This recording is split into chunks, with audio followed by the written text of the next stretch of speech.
Hi guys, welcome to the channel. In today's video, I'm going to show you how you can change aspect ratio in Davinci Resolve.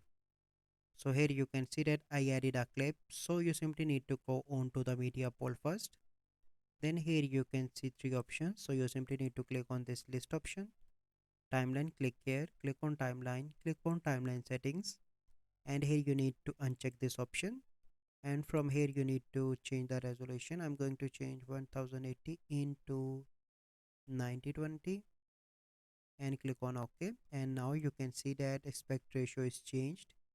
So if you want, you can change that to another one that is about for Instagram, like 1080 into 1080 or in any other format, and this is the already available options for you. You can change custom as well. Click on OK, and here you can see that if you want, you can zoom the clip as well so that it will fit here. So this is the easy process by which you can change aspect ratio in Davinci Resolve.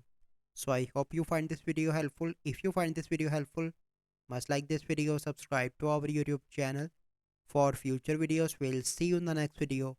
Thank you. Have a good day.